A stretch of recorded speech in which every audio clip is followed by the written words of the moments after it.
afternoon, everyone. 4 o'clock straight up on a Monday edition of Middays with Q, coming at you from our wonderful friends and powered by Triax57. As always, I'm your host, Rich Quinones, for this Monday, the 30th of June, 2025. We got 2 hours to play with. We'll take you up to 6 o'clock straight up, as you guys know, on a Monday. What does that typically mean? It is indeed a lunes, Manolo, Mentiroso, Man Up Monday, which we will describe to you in a moment. As always, we are on Triax57's Facebook page, Triax57. We're on my YouTube channel. We're on Kicks. We're on X, at Rich Q on Q. We'll be posting a lot of segments from the shows we typically do, not only on Facebook, but IG and, of course, TikTok, Rich Q on the mic. So a very, very busy Monday. And as we get set to kind of say goodbye to June, and we get to say hello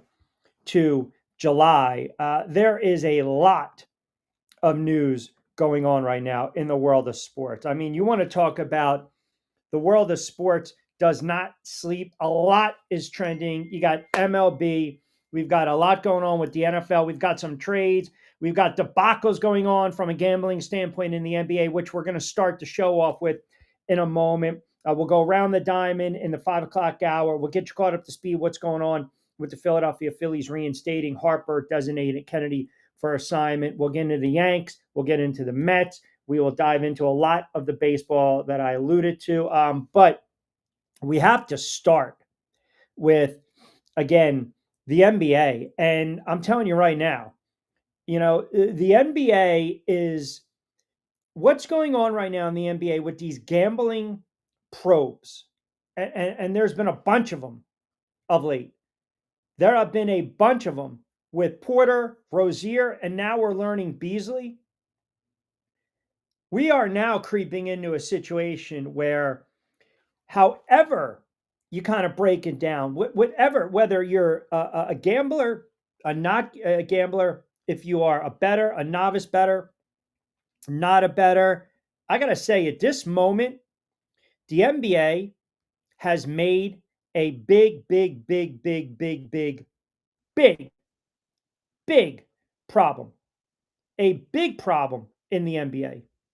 A big problem in the NBA. Because now what we have in gambling, we've got a situation at this moment where you're thinking to yourself, man, this has got to go away. Does it not? Can this go away? And I don't know if it is. I don't know. Because what's happening now is you've got players that have a substantial amount of money. And these are a lot of contracts. These are millions of dollars that are being funneling through. We know that. We know that. So now you've got a situation in the NBA with Beasley. And here's a player, plays for the Pistons, was actually getting close to signing a big time deal, right? I mean, think about this. We're talking a day before NBA free agency pretty much gets underway, a day or two. Now you're talking about what can drastically change not only the offseason for the player, the franchise, but again, the league. Because now reports have surfaced that Malik Beasley is facing an investigation after being accused of gambling on NBA games. And now, as everyone knows, NBA players are forbidden from placing wagers on games while they're under contract. So it's a serious offense, which can really be met with some harsh punishments. And we go to Jonte Porter of the Toronto Raptors. He was banned for life. And Terry Rozier, they investigated Rozier, but they didn't find anything just yet. Just yet. So I'm thinking to myself, at this moment, when we really start to, I guess you can say, block in these types of scenarios, and we're locking in what these players are doing, and you look at some of these player props that are going on, you look at what's happening with, late in the game, and everyone's trying to, do the in-game live betting. You're trying to get the rebounds. You're trying to get the assists. You're trying to get the blocks. You're trying to get the field goals. You're trying to get the 3 for 3, whatever it is, wherever you're hanging your hat. And we see it across the board because everyone's getting the odds and everyone's looking right away. And they're trying to figure out Where can I get an advantage? So if I'm a player and I'm making millions of dollars, why in the world would I want to risk my career, my livelihood? Why in the world would I want to risk having an opportunity for a max deal over what? Betting $15,000, $25,000, $30,000? Because you know this. A novice gambler knows this. When you see a big time bet being laid and you see suspicious activity, you're waiting for the line to move. Either way, this is a major problem, and the NBA set themselves up for this years ago. Years ago. And this is not the old adage, hey, look what happens when all these leagues got in bed with DraftKings and BetMGM and FanDuel and the likes. This happened years ago, man. You're going to tell me that for that two-year block that Jordan was, quote, retired, the 2-year block where, David Stern basically told Michael, hey, do me a favor, take it easy, right? Maybe that's when everything started to kind of come about. Did it not? And I'm telling you right now, I think at this moment, that's exactly where we're at. Especially in this regard. In this regard. I'm telling you right now, what's happening is ultimately these players feel that they can get away with a lot. And these players think they're smart. They think they're smarter than the cats in the room. And they're not. Because what's happening is all you have to do is watch these games and see how they unfold. And if you watch how they unfold, then you're going to realize, man, something ain't right. Something's not right. Something's off. So late in a game when the guy hits the, oh, by the way, 3-pointer, late in the game when the guy turns around and you miss that, wide open gimme layup, late in the game where you play that matador defense, you're always going to have this level of suspicion. Always. You're going to watch it, how it unfolds. I believe basketball is the easiest game as opposed to, say, like baseball or the NFL football, where you can tell if a player is throwing a game or not. Because it's almost, it's to the point where even if they're not the best free throw shooter and they miss a couple late, even if they have a couple turnovers early on in the game and you get that last one late, it's very hard to tell. Like, you really have to go back and you have to watch these games. And now, if this is the case with Beasley, who is pretty much a top priority for the Pistons, I mean, he had one of the best years of his career. One of the best years of his career. But if you start to see this unusual type of betting and patterns, then it's going to open up eyeballs. And when it opens up eyeballs, what happens? These books take notice. Not only do the books take notice, the sharps take notice, and they see what's going on, and they'll try to reset the line, right? If you will, if that makes sense. So that's suspicious activity. And now you've got a player that was probably going to cash in. So why even risk it? Why even risk it? Because I believe if you really kind of lay it out and you start to look at the olive branch of what's going on in sports and some of these players, and now how we're all in bed with the gambling apps. We're all in bed with, the apps and the online and the books. And listen, now again, an investigation is not a charge. But the irony is, this player was in talks for a 3-year, $42 million contract to keep him in Detroit. And now all of a sudden, those conversations are off the table. And the difference with Porter, who was banned for life, again, he was found to have actually manipulated in participation in game, the influence of the outcomes. So we're talking about these refs back in the day in Donaghy. Now you're talking about a player that flat out had a hand in the outcome. Terry Rozier, they really did an investigation, but again, they found no wrongdoing. Now, the Beasley news is really staggering because it is very easy. Think about it, man. If your player prop is 9 rebounds, your player prop is sitting there at 9 rebounds, right? And you're like, yeah, man, I'm going to play the under on myself today. And maybe you're boxed out. Maybe you're out of position. Maybe you're not hustling down the field. Maybe, maybe, you tweak a hammy and you got to come out of the game late. You twist an ankle. There's so many certain ways. There's so many certain ways to skin a cat here when it comes to gambling and how to get the most bang for the buck, or how to manipulate it, if you will. And it's a serious thing. And I believe the NFL, they or the NBA. This goes back to David Stern. This goes back to David Stern and Michael Jordan, man. I mean, it was pretty much, David Stern denied the NBA conspiracy, right? Remember back in the day, denied the NBA conspiracy that Jordan's retirement was a ban for compulsive gambling. And I know a lot of talking heads, prominent talking heads, they've come out, this whole the other outside stuff down the rabbit hole that his father was murdered because he owed money. That's not true. That's not accurate. Those are horrible, lazy takes at the time.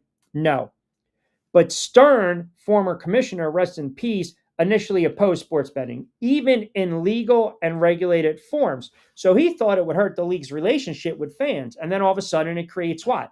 Suspicion of game fixing. And remember too, he later flipped. He flipped the script and he basically said, "Hey, let me kind of reverse my stance," because he was talking about at the time properly run gambling operations, and that's when all of a sudden, hey, the wink, wink, hint, hint, go play baseball for a couple years, take off. And listen, man, this guy manipulated the rules and the stats at the end of the day to kind of promote certain superstars. I mean, think about this. There's a lot of information speculating that Stern helped, push the faces of the NBA. And obviously what that means is more money is going to be gambled on the game. Now, I'm not going to sit here and say that it was tied. I'm not. And I'm not going to, we can go back to 2007 and the betting scandal that happened. But all I'm saying is when you legalize sports betting, it starts to hit home a little bit. And this should not be a shock. This should not at all be a surprise at all. At all. Because like I said, David Stern, again, passed away in 2020, God rest his soul, hell of a commissioner for the NBA. No nonsense, hence Stern, right? But we kind of know what he morphed into, right?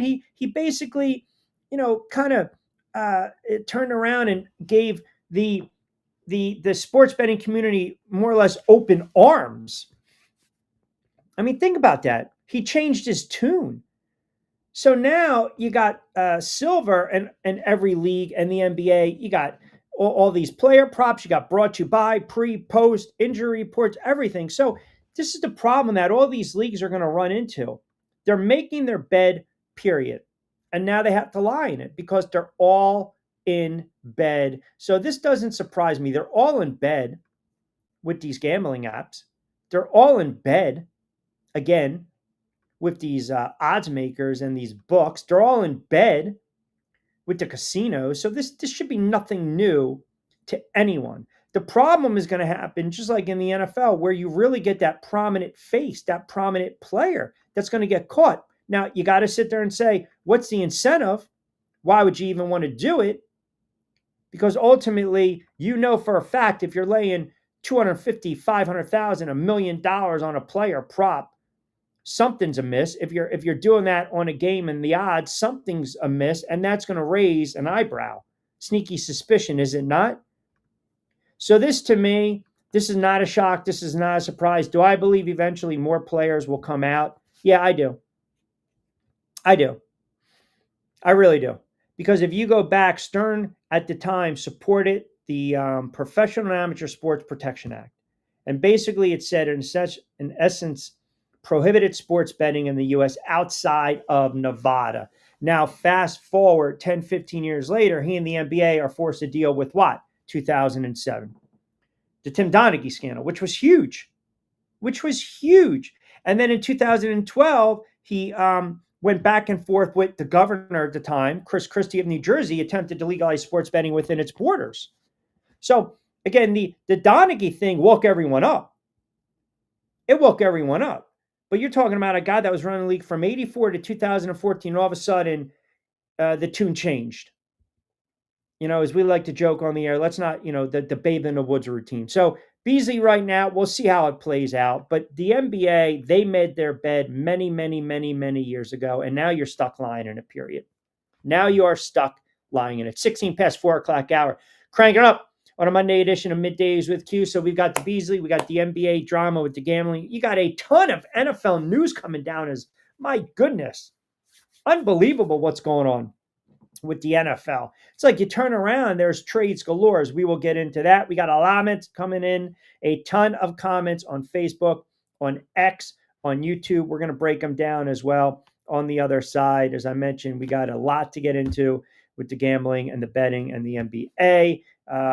As far as the NFL, I would say without a doubt, a very busy day. I mentioned and by the way, there's a lot of movement going on in the NBA signings wise too, and extensions. LeBron, James Harden, we'll get all to that. But I mentioned some teams that their coaches might be on the hot seat and they might be rebuilding and cleaning house. We're going to get into some of that as well on the other side, because it's pretty apparent what's going on with some of these teams right now. I mean, you got Pittsburgh, you got the Miami Dolphins. What the hell's going on? We're going to dive into that.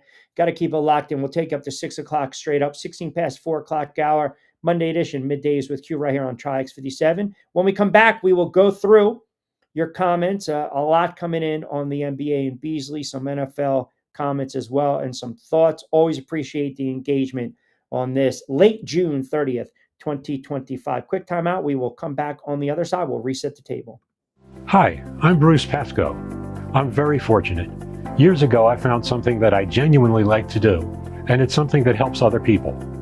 What I do is help people transition from traditional health insurance into Medicare.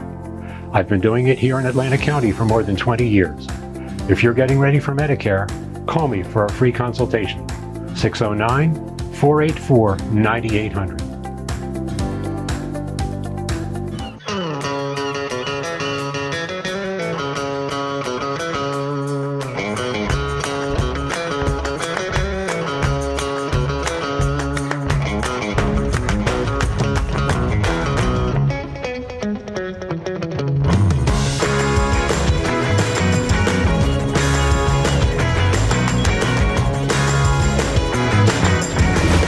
What the Down Beach Seafood Fest is all about. It's about community, it's about friends, it's about culture, right? The food culture in Atlantic County is rich.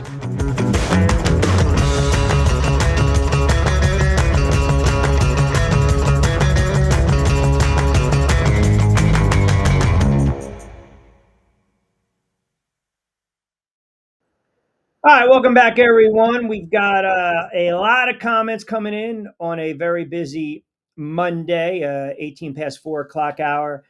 As I mentioned, a lot of comments on the NBA, on Beasley, on Harden, on LeBron, NFL, which also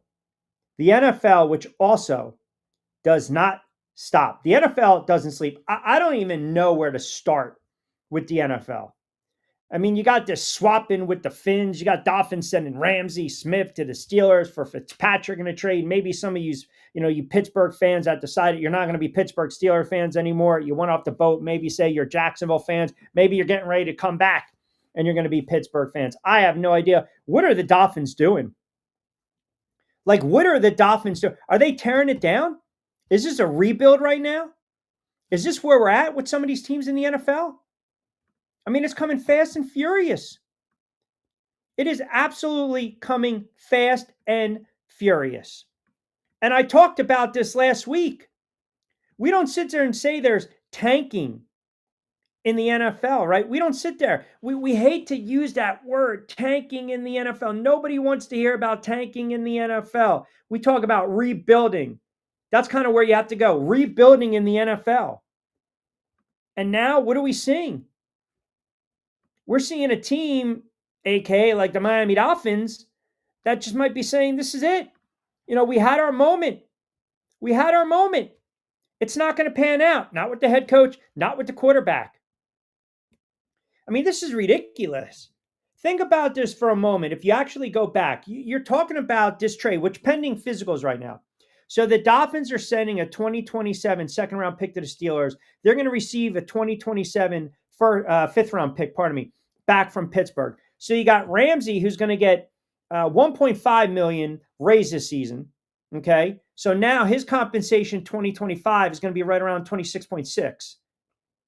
The Steelers are going to take on the bulk of his contract for the season, while the Dolphins are paying $3 million.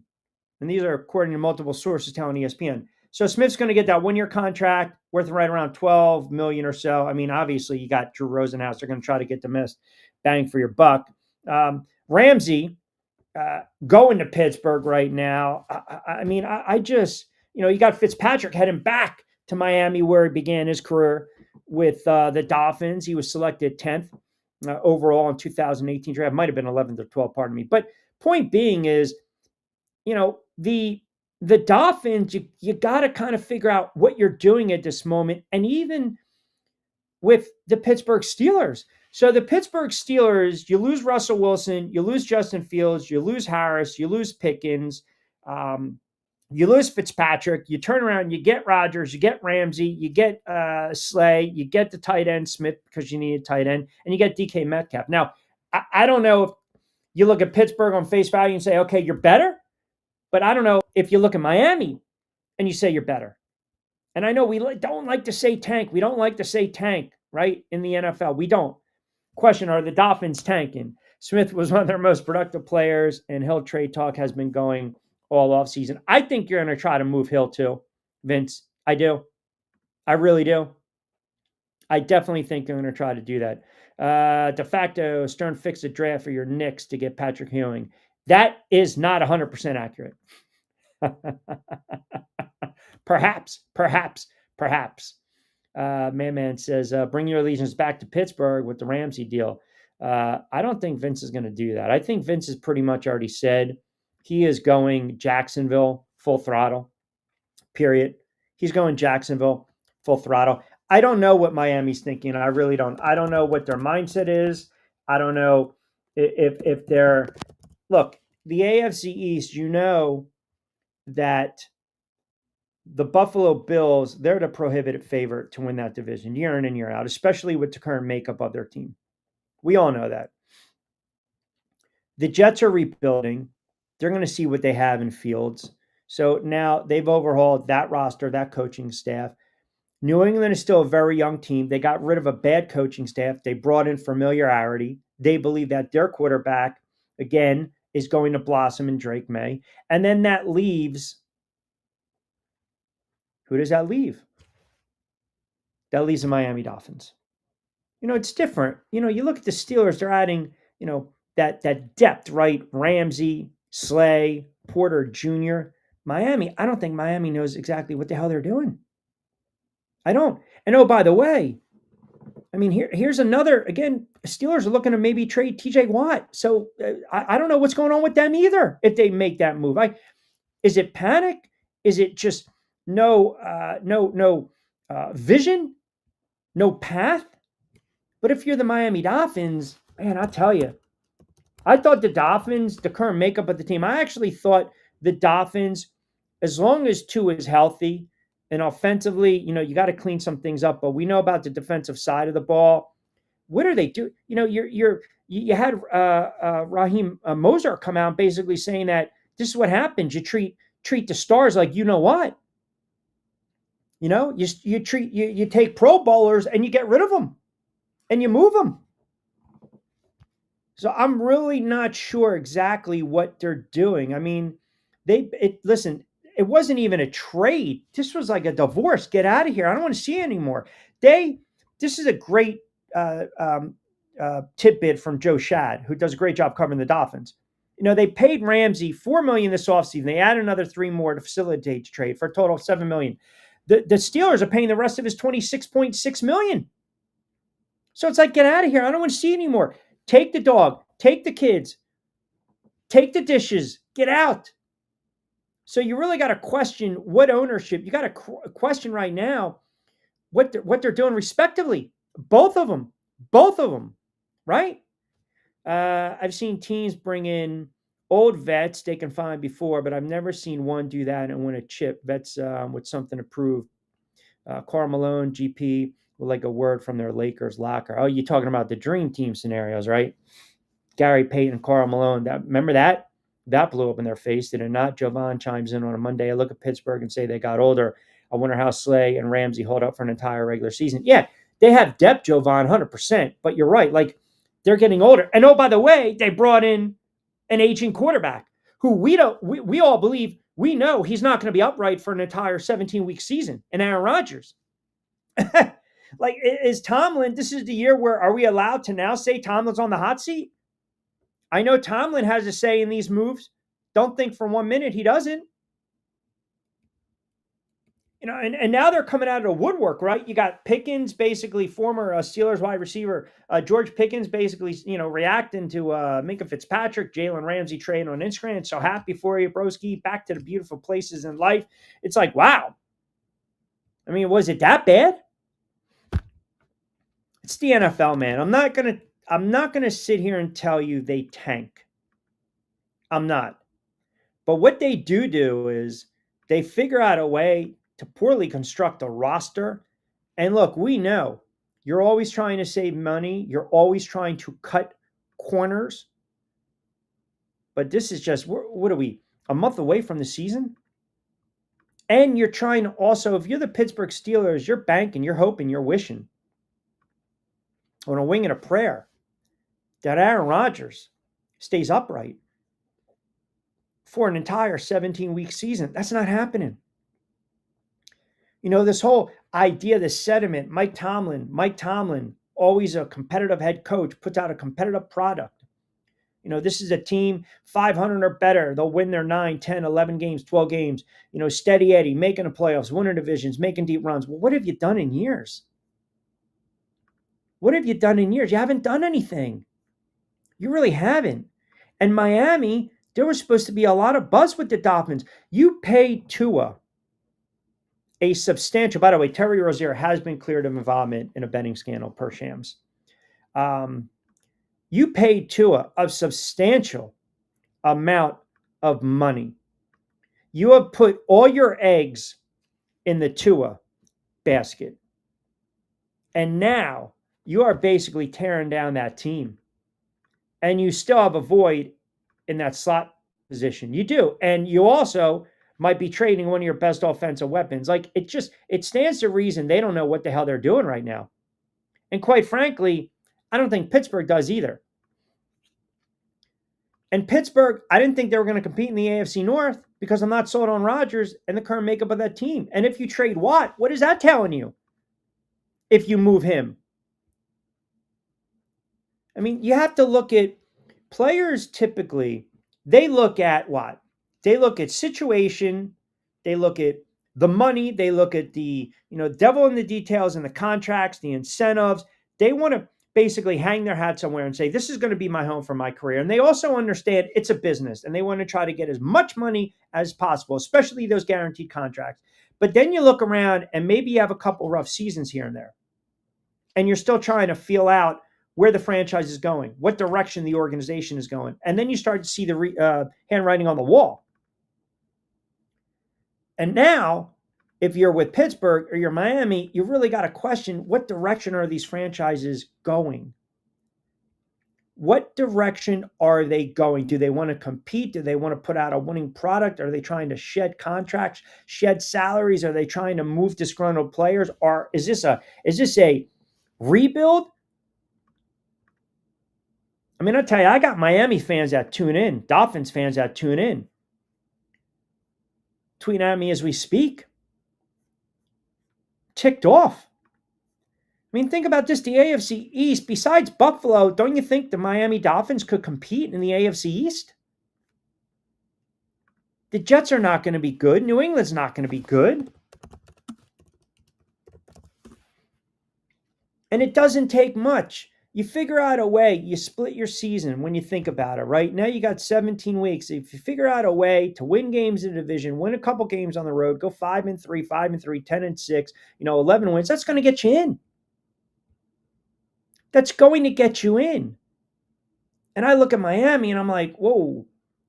I mean, you basically, you took a 3-time all-pro corner and you trade him to the Steelers. And that tells you wanted to get rid of this guy big time. So that also tells me there's something fundamentally wrong with that franchise. There's something going on. Okay. Jim chimes in. Q, you got to be kidding me. For the sake of the fans like myself and the players, Ross needs to fire Greer and then sell the team. It's not happening, Jim. It's not. There's something going on. James chimes in. Q, I think the Dolphins got better today. I mean, I listen, I will say this. The Steelers got worse, but the move the Dolphins made, I don't know. I mean, I really don't know. I think, again, you can't just give up productive players just to give up productive players. I mean, I know it's the NFL and players get moved. We know that. We're not naive. We understand it is a business, as I alluded to. But if you have guys that are producing on your team and you're just packaging them in, you're just throwing them in just because, that's never a good thing. I've never liked that. Seriously, I've never liked that at all. And I think that tells me there's more to these moves than we're privy to, right? There's more to these moves. There's stuff going on within these organizations where they are like, okay, listen, now I got some Pittsburgh fans, not Vince, chiming in. KC in Delaware, Steelers fan, always been a Steelers fan, says this move in his eyes tells him that the Steelers are going all in this season. Yeah, but you're not going to beat Cincinnati, and you're not going to beat, again, the Ravens. You're just not. You're not better. You might feel you're better today, but long term, you're not. You're not going to beat those teams. You're not. Steelers in a mix for Arch. Who knows what's going to happen? You have to let the season play out. I mean, the fact that you bring in Aaron Rodgers like that, they waited, they put all their eggs in the Aaron Rodgers basket, and a lot of people thought it was going to blow up in their face. You had Russell Wilson to a one-year contract. You had Justin Fields to a one-year contract. They were going to test the waters. They wanted to bring back Justin Fields. The Jets came in, 2-year offer. Fields took a good for the kid. Russell Wilson goes to the Giants because he knows he wasn't wanted anymore in Pittsburgh for that 1-year layover. So now he thinks, okay, can I revitalize my career? Can I extend my career for a season or two in a big market in New York? We'll find out. But I look at the Pittsburgh Steelers. Do they honestly believe they're going to be a Super Bowl team? Do they really believe they're going to be a playoff team? This is not Aaron Rodgers 7, 8, 9 years ago. It's not. It's not. And these types of moves typically get GMs and head coaches fired. And the same could be said in Miami. The same could be said in Miami. You have to wonder mindset at times with some of these franchises. You really do. Look, you trade players. You move players around. Casey. But what does that say? If Pittsburgh turns around and they trade Watt, I mean, does Casey think that they're legit? They're going all in when you're trading arguably one of your best defensive players, if not your best defensive player, who, oh, by the way, here's a guy that's always on the field. Now, granted, he missed a couple games a couple years ago, but he plays at a high level. 18 sacks 2 seasons ago, 11 and a half sacks last season, over 100 in his career. A solid player, solid linebacker, a pro's pro. You're going to get rid of him because he's 30? You think he's on the downside when you know for a fact a team like the Eagles will love to swoop in and grab him just to make them even more better? I mean, listen, the fact that the Steelers, I believe ultimately you're going to get teams that are interested, okay? Interested in Watt. You know that. You're going to get teams that are interested.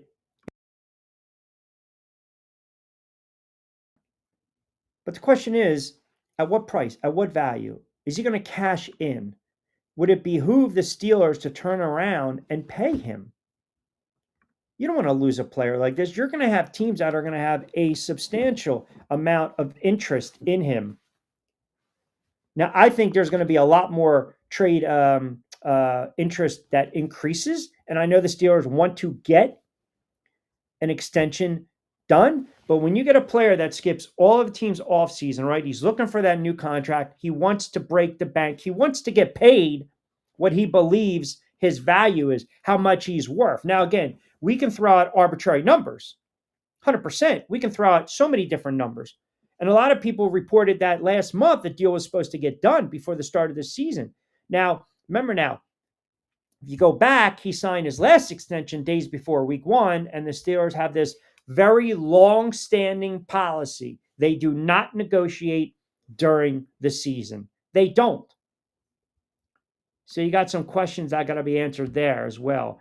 Jeff chiming in, Winston starting by week 4. Oh my goodness. Yeah, that's not. Yeah, I think they're going to give Russell Wilson, and I mentioned this too, Jeff. Russell Wilson to me will get probably 7 weeks. 7 weeks. I kind of pinpointed it last week. They'll open against Washington. They'll open against the Cowboys. 2 losses right there. Chiefs, that's a loss. Chargers, that's a Chiefs. They'll probably get a win on the road against the Saints. Then you get the Eagles, 2 out of the 3. I would probably suspect that Russell Wilson will be benched and Dart's going to get the reps. Listen, you got Winston at this moment could be trade bait, to be quite honest with you, if a quarterback goes down prior to training camp or a team's looking for some depth. I mean, carry 3 quarterbacks, 2 veteran journeymans at this point in their career. I'm not feeling it. So I would say that Bears game, that's probably where you're going to see Dart again. Vince chimes in. Hot take. Rodgers gets benched by week 10. Well, if that's the case, then Mike Tomlin will lose his job. You are not bringing Rodgers in for 1 season just to bench him. You're not. Then Tomlin will lose his job. Yeah, he will. He will lose his job because they waited. They waited. Or Omar Khan's going to lose his job. Either way. Either way. One of them's losing their job. It's either going to be the head coach or the GM or both. And you know, Pittsburgh, they don't like to make changes like that. They don't. That is the most model consistent franchise. We're talking NFL lore. You go from Noel to Cowher to Tomlin. They don't like making changes from the top to the bottom. They just don't. So there's no way you bring in, again, you know, it's so funny because last season I said that Tomlin was on the hot seat and we had this discussion. Would the Steelers fire Mike Tomlin? And all the Steeler faithful, you guys went at me. You were heckling, you were trolling, you were attacking me from all angles.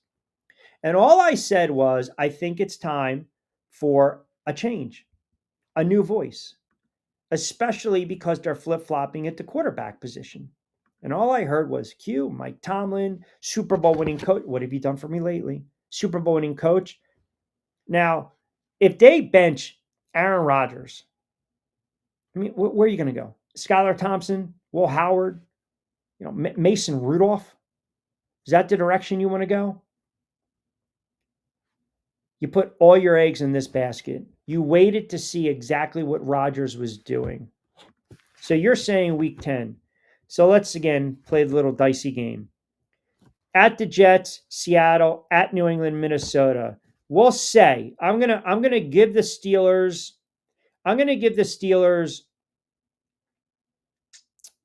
I'll give them 1 win. And then off the bye, I'll give them a win against Cleveland because they always beat Cleveland. So now that would make them 2 and what do you got? 1, 2, 3, 4. 2 and 3. Cincinnati, they lose. So now you're 2 and 4. Rodgers, you get Green Bay coming in. Maybe he turns back the clock. You win that game. 3 and 4. Indianapolis is a winnable game. Now you're 4 and 4. Chargers, Cincinnati, Chicago. Even if you're 5 and 4 4-6, maybe in a muddled up AFC North. I don't see it. I don't see them making that type of move. I don't. I think it would be hilarious if the Steelers fire Tomlin and Jacksonville hires him. Q, you always bringing up old stuff. The biggest room I've been in was the room for growth. I've grown. What can I say? No, you didn't. You're a freaking fraud. You're a fraud. You're a fraud. You flip-flop. You killed me last year talking about Mike Tomlin and all this other nonsense. How can I actually criticize Mike Tomlin? He's a Hall of Fame winning coach, great track record. Look at his resume. Never had a losing season. You turn around as a fan of the Pittsburgh Steelers, of the black and gold. And now you're a Duval fan. And you know what? To De Facto's point, I actually hope that happens. I don't want to see a guy get fired, but if he does, hey, power to Jacksonville if they turn around and they hire him. Why not? Go ahead. You got everything you always wanted. You got Tomlin, you got your players, you got your new team to root for, Vince. I'm not bringing up old stuff. I'm just basically stating fact here. De facto, you're diabolical for even suggesting such a thing. Shame on you. Hey, karma. It happens. We've seen it. Look, Tomlin's a Hall of Fame coach. I'm not going to dismiss Mike Tomlin or his credentials, but it is a what have you done for me lately type of league. Really. And you don't want to hear this, but I'm telling you, these moves that they're making, that puts Tomlin squarely in the crosshairs. It does. It really does. And if you now be fair, Vince, Steeler Nation, I believe there is a divide when it comes to Mike Tomlin.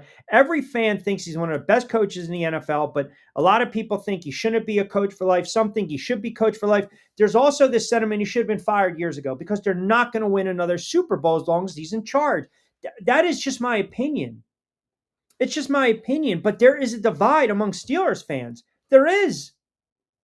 There really is. And I think at this moment, listen, nobody wants to say it out loud. Right? Now, is it where you take the James Harrison approach and say, Mike Tomlin ain't going nowhere?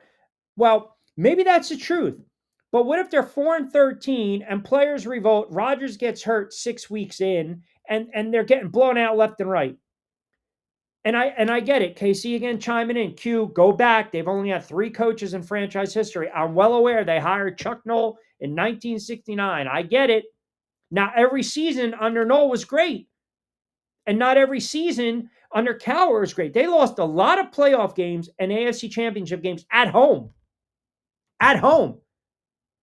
So Cowher replaces Noll, and then Tomlin replaces Cowher. I get it. I understand it. Every coach has a shelf life. Bill Belichick had a shelf life. Coughlin had a shelf life. Andy Reid with the Eagles had a shelf life. Bill Walsh, believe it or not, even though he decided to retire after the Super Bowl, eventually was going to have a shelf life. The great Bill Walsh. Don Shula, shelf life. They all have shelf lives. All of them. Agree 100%. I have friends back in Pittsburgh that have been saying it since Ben was still there. Well, that's because you fans stick together, as you should. That's what fans do. Kevin and Jackson chimes in. Q, I'm not sure who mentioned Jameis Winston. Absolutely not. They're going to ride it through Russell Wilson. Give it 5 or 6 weeks, then go to Dart. Again, I don't, we'll see how it plays out. We'll see how it plays out. The NFL is tough to gauge, man, especially early on in the season. These teams, I feel some of these teams that have kind of gone back and maybe tried to turn back the clock and get some of these veteran quarterbacks, it's not going to pan out, right? It's not. Steve chimes in on Facebook regarding sports betting. Would you expect legalized betting? Q, you got to be honest. Again, who said these young athletes are smart? Young guys think it's cool to gamble. Think back when you were 15, 25 years old. Listen, I get, the whole Beasley thing and the gambling, but you're making millions of dollars, man. Like, with that being said, if I'm making millions of dollars, am I going to risk it for a couple more dollars? And I know I'm going to get caught. That to me is just dumb. That to me is dumb. I got a text from a sharp better out west. I want to read this. Who knows his stuff, and he's well known. Q, catching the show on the West Coast, always enjoyed, especially the gambling talk. Couple points for you. All right. So he ain't going to be the first or the last. People smarter than Beasley could do what Tim Donaghy did. Bet off market, take 1% or percentage of wins. You know, Donaghy was barely over 500 in games, but he was like 75 on totals, called less fouls. Now that goes back to that Sacramento Lakers series. He goes on to say, Donaghy will never admit he fixed games as it's a felony. He knew it when he was letting guys get hammered to the ground, but I know he's telling the truth about the Kings-Lakers series. Game 6 is the most rigged game in pro sports history. No one should ever underestimate David Stern. He would have shipped his mother UPS to make NBA cash post Jordan. Now, the gentleman that texts, and he's got a very good track record out west. Very good, track record out west. He is a sharp bettor. He is a sharp gambler. He's been gambling for about 35 plus years. So I take what he's saying, on face value. He knows exactly what he is saying. 48 minutes into the show, Q's shirt still looks fresh and pressed. Of course, Joey B. I got fresh. Speaking of fresh roasted coffee. Got to use the promo code BYP in the show notes, as we are powered by our good friends over at Triax57. Jordan is a notorious gambler. Do you think he bet on games back in the day? A lot of those guys are big-time gamblers. Big time. Q out West source. It's not me. No, Joey, it's not. No, it's not. I can't. Listen, that's pure speculation. That's pure speculation. I mean, I know that when I worked in the casino industry in Atlantic City, many, many years ago, you would see a lot of players come in. A lot of players. I mean, I can just, you can drop so many names, it doesn't matter. You kind of know the usual suspects. I told you, Yager is still in for a couple million. He's got like an outstanding marker with a couple casinos in Atlantic City. Players make millions of dollars. They have vices, right? They get bored. They want to gamble. We know the competitiveness. We know Jordan.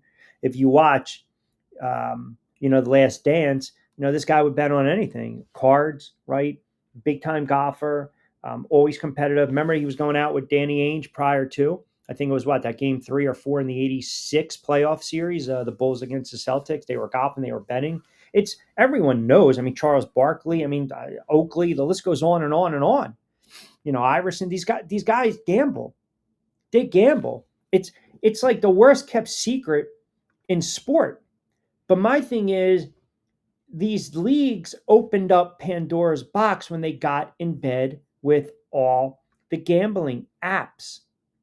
And the casino, what did you expect? Like, what did you really expect? Once, you turn around and you got the pregame show brought to you by FanDuel. You got the injury report brought to you by, BetDSI. You got offshore, overseas books.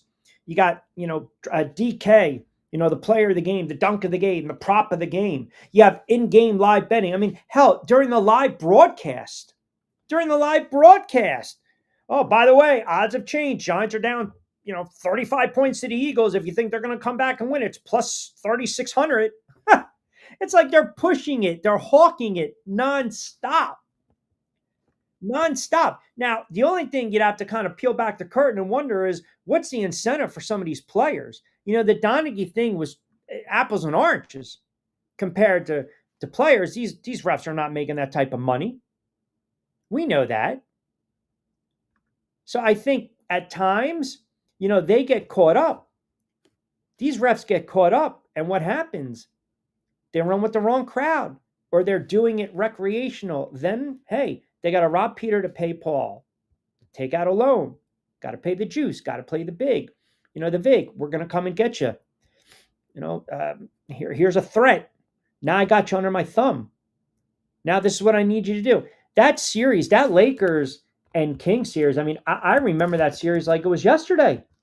It was one of the worst officiated games I've ever seen in my life. That series was just, and by the way, the Kings were a great team back then. They were stacked.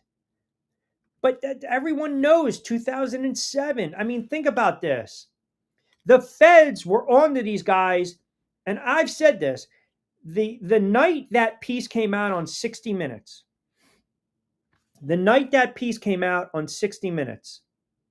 the very next day, Donaghy came on my radio show in Delaware on 1290 The Ticket. I was the only get, and it was a 3-hour show. He stayed on the air with me for about an hour plus. And when I say I grilled him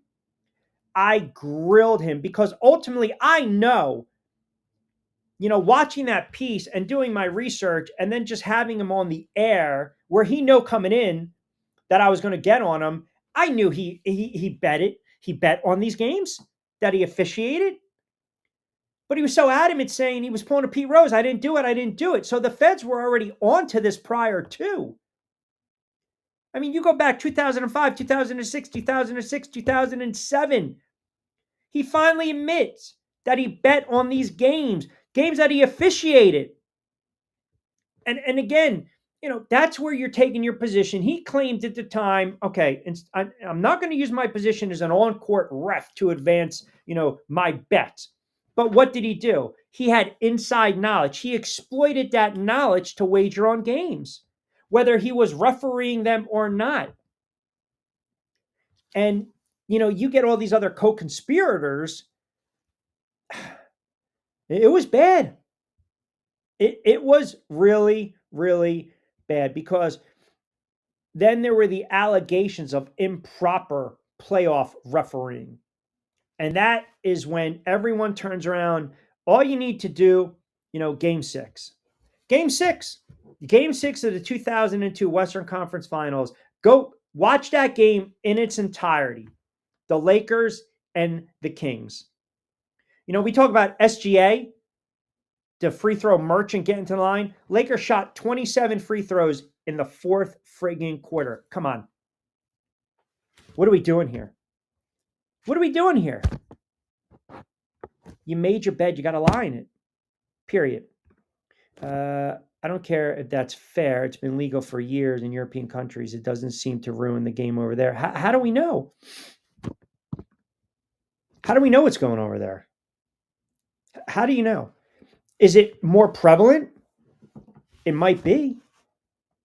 But again, it's not, the rules are the rules in the States. The laws are the laws in the States. We're not talking about what's going on in Europe. We're not talking about the U.S. right now. We're talking about North American professional sports leagues and these teams. And again, once the NFL decides, hey, let's have a team in Vegas, all bets are off. Like I would, at this point, you almost have to be a cynic and say, look, why don't you just do this? If players want to gamble, let them gamble. Let them gamble.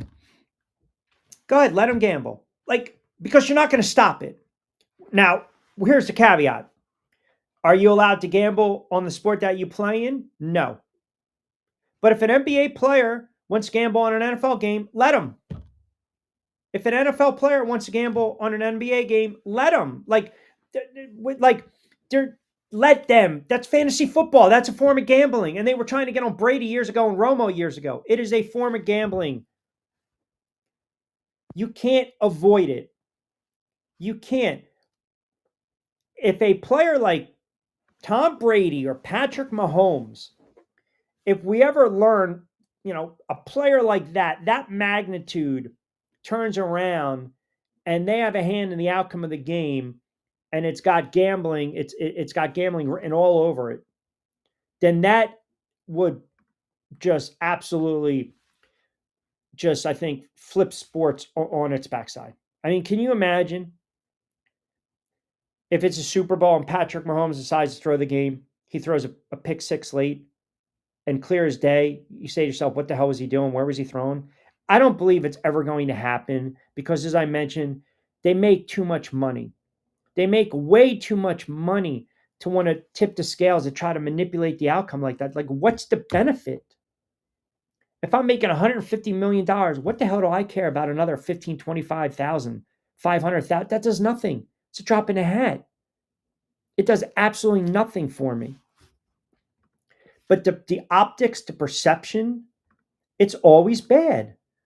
It's always bad because now we're always going to look at these games, or as a gambler or a novice sports bettor, you might turn around and you might say, wait a second, the risk to reward here, that's something I need to consider right now because, I don't know.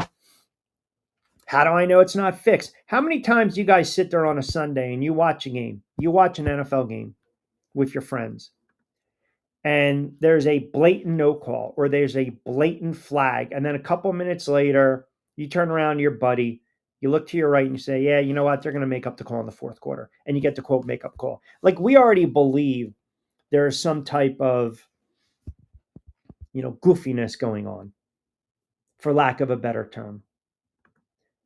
So then, you know what? Then come up with, legislate more and come up with, restrictions. Like, figure it out. Figure it out. Q, Steelers didn't get better. I'm sorry, Miami didn't get better. This is Neffy. Got rid of a decent CB stud tight end draft pick for a player that's mid-talent at best. Already quit on us once. Yeah, that's a bizarre trade. Bizarre moves by the Steelers and the Miami Dolphins. You just got to know what sometimes these franchises are thinking, and I don't know. Let me get to Sergeant Delaware. Okay, I know you've been screaming up that tower for years through the microphone. Ha, ha, ha. I know you said this about 15 plus years ago about regulating it a little more and allowing the players to just go ahead and just gamble. You just can't do it on your respective sport. What else are you going to do? Like, what would happen if, let's just say something recent. So the NBA Finals. What would happen if the MVP of the league, SGA, if it came out that he bet on, his player prop scoring 29 or more points in game 7, and it was only $25,000, right? Are you going to take the title away from OKC? Are you going to take the NBA MVP away from SGA? No, you're probably going to ban him for life. But then again, is the NBA going to make concessions because he's also one of the faces of the league? See, that's the other problem. A kid like Porter, no disrespect, lower tier player. Beasley was in line for a nice contract extension. Rozier is a good player. Now you start dabbling and say the Giannis's, the Durant's, the LeBron's in the world. But again, I go back to what's the purpose? Are they the incentive? Why are you going to do it? You're making a lot of money. Why would you risk it? By the way, speaking of the NBA, I mean, this is ridiculous. You got Harden cashing in again. Jalen Williams going to have wrist surgery. We already talked about the Celtics pretty much rebuilding. You got, the LeBron. I mean, the whole LeBron situation. Oh my goodness.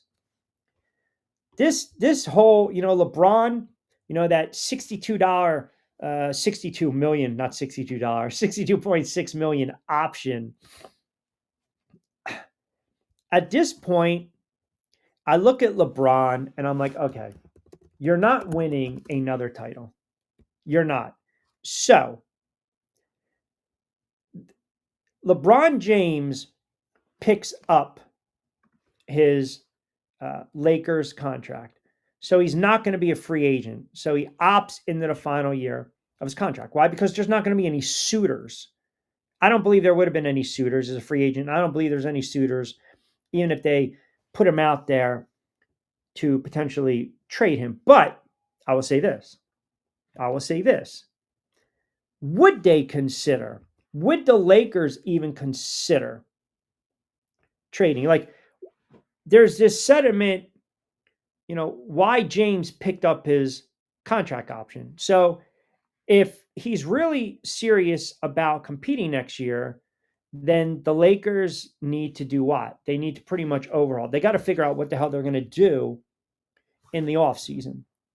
So now all of a sudden, if he opted out of his Lakers deal, then that tells me that he's serious about winning a championship because he can probably find the best home where he believes he's got the best odds and shot to win a championship. Now, all of a sudden, it's kind of telling me no. Like if you opted out of your Lakers deal, you find a new home in a contender in free agency, right? Or you take a pay cut to stay in Los Angeles. So I think, again, he chose to pick up his option instead of, look out for, free agency, because I don't think at this stage he's going to have a lot of suitors, and it is a lot of money. That's the other thing. Substantial lot. I mean, you're talking there's $50 million on the table. You take it. That's a motivating factor, is it not? But I don't really think he's really serious about trying to win one more championship. And I think it would be hilarious if the Lakers try to move him, because then you're going to really see if there's going to be any value for him. All right, 5 o'clock straight up, 16 to books, 60 to play with. A lot of comments coming in. Keep them coming in. NFL talking on the other side. We'll mix in a little baseball. Got a lot of these Beasley, NBA, gambling comments as well. We'll take up to 6 o'clock. Straight up right here on Triax57. It's a Monday edition of Middays with Q, and we've got some comments coming in on Facebook. I want to read them out as well. And we'll get to a couple of these comments coming in late as well on LeBron opting in, opting out, leaving money on the table, taking money, what have you. We'll take you up to 6 o'clock straight up. Hi, I'm Bruce Pascoe. I'm very fortunate. Years ago, I found something that I genuinely like to do, and it's something that helps other people. What I do is help people transition from traditional health insurance into Medicare. I've been doing it here in Atlantic County for more than 20 years. If you're getting ready for Medicare, call me for a free consultation. 609-484-9800.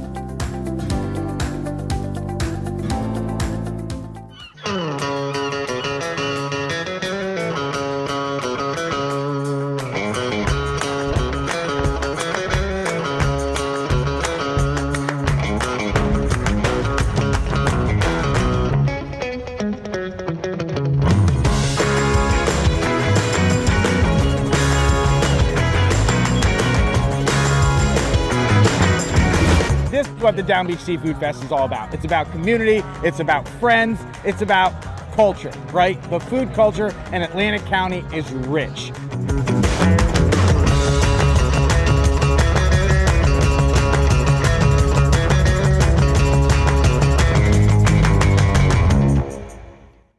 All right, 5 o'clock straight up on a Monday. A lunes mendioso manolo man up Monday. What do you guys need to man up about? By the way, did anyone watch Jake Paul and the Paul and Chavez fight? Anyone? I'll wait. Vince says, take less money for Q is the message. I never said that. 62 million or another championship. I'll take 62 million. How about you? I'm saying, is LeBron serious about winning another championship? Vince, that's what I'm saying. I'm not saying take the less money. I'm laying it out for you. My God, you guys just rip and break down every word that comes out of my mouth. Slinging Sammy in Pittsburgh chimes in. Q, if you're a real Steelers fan, you're hoping for a bad season or two, then that's the way to go with Tomlin. Other than that, he ain't getting fired. I am not saying the Steelers should fire Tomlin. I'm saying they had their opportunity to think about it a season or two ago. They chose not to. That's number one. The second thing I'm saying is that, again, what's the message you send if you trade TJ Watt? Now, here's a hypothetical for you. Here's a hypothetical. If you're talking about landing spots, it's very unlikely that if you're going to trade TJ Watt, I would suspect you keep him out of the AFC, right? You're not going to keep him in the division. So let's go to the NFC for a moment. And I know who's going to jump in right here. I already know. Washington is desperate for a pass rusher. They are. Now, think about this. Would you swap out Watt and McLaren?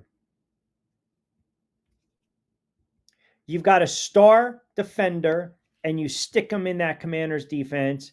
The Steelers would love to get another wide receiver, and now you've got a Pro Bowl, you got an all-pro caliber wide receiver, another toy, right? Another toy for Aaron Rodgers to play with. If Watt goes to the Commanders defensively, I think that's enough to push. They're going to push the Eagles regardless. They're going to push. But the last thing you want, I mean, look, you got the stuff going on in DC where you're waiting to see what's going to pan out with that wide receiver in the contract. And now you've got a disgruntled star in Pittsburgh. And you stick him on that Washington squad. Wow, wow, wow. They were legit sports radio hosts saying they would move a little bit to the edge. Okay. All right. Well, I mean, listen, I'm telling you guys right now, Washington is going to push the Eagles. I know you guys don't want to hear it. I know Eagles fans get annoyed when I say that. I'm laying it out. Their offense is going to be explosive. Daniels is an absolute rising star, if not a star stud.